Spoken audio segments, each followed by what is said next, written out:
counterfeit Christianity. He wants to counterfeit Christ and God. Jesus said to Nicodemus, he said, you must be born again, because if you are not born again, you will not see the kingdom of heaven. Satan says, I want to give people a born-again experience. And so what he does is tell us that we can have our own mystic experience as we get plugged into the power, thoroughly demonic. One of the teachings of Antichrist is the power of self-transformation. There's a second doctrine, and that is that men and women are God. He will teach the deity of mankind. Now take your Bibles and turn to 2 Thessalonians chapter 2, verse 4, where we see this most clearly. 2 Thessalonians chapter 2, verse 4, where we have Antichrist spoken about, and we can see here the awesome power and deception that will overtake the world. It says of him that he opposes, this is verse 4 of chapter 2, 2 Thessalonians, he opposes and exalts himself above every so-called God or object of worship, so that he takes his seat in the temple of God, displaying himself as being God. Now, many of us believe that this will take place in the middle of the tribulation period. He will have made a covenant with the nation Israel to protect the nation.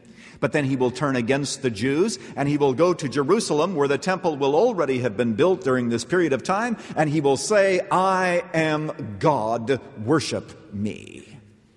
And everybody who has been schooled in the New Age movement and the influence of Eastern religions in America and throughout the world will say, well, why can't he be God? After all, we are God too.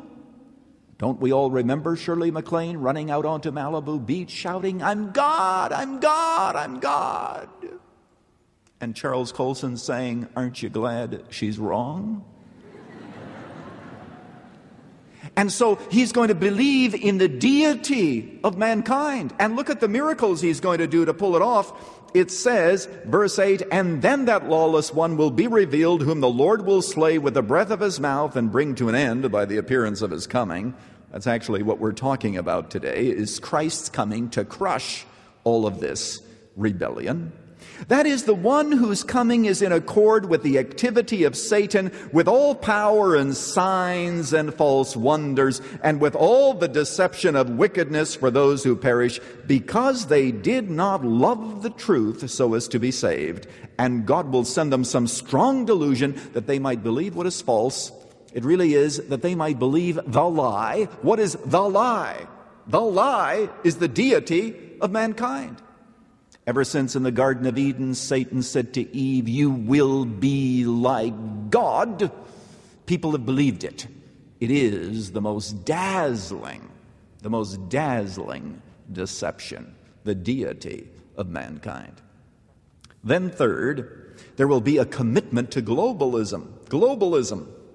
Because remember, it says in Revelation 13, and this is an awesome verse, it says regarding Antichrist, and all that dwell upon the face of the earth shall worship him, except those whose names have been written in the Lamb's book of life from before the foundation of the world.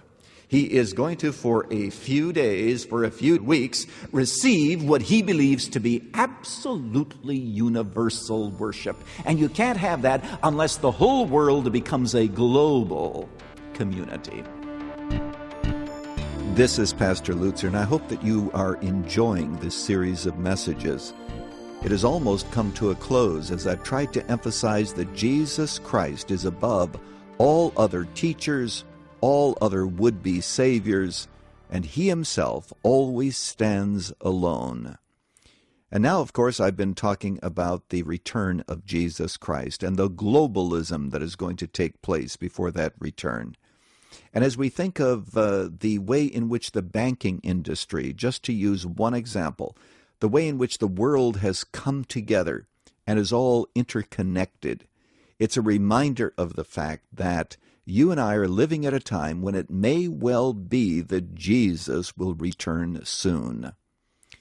Of course, we've often heard that, so we need to be very careful and make no specific predictions. But it really is true that the world is becoming ripe for a world leader who would be able to take us out of our financial downturn, who'd be able to bring us to a point of peace, and in the process, he would be deceiving us. Well, I hope that you tune in next time as we continue to talk about the extraordinary return of Jesus.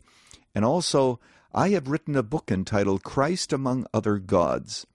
That book contains all of the information that you've heard in these messages, and at the end of this broadcast, you'll be given information as to how that book can become yours. Meanwhile, I want to thank you for your support. I want to thank you for your prayers, those of you who have stood with us, and we are deeply, deeply grateful. Finally, invite others to join this broadcast. Tell them about Running to Win, invite them to listen, and I'm sure that the Lord will bless you and bless all who join you. Dr. Erwin Lutzer with part 1 of An Extraordinary Return, the 8th and last message in his series, Christ Among Other Gods. Tomorrow, more details on what that return will be like. Running to Win comes to you from the Moody Church in Chicago. We believe Erwin Lutzer's current series is shedding needed light on our understanding of Jesus.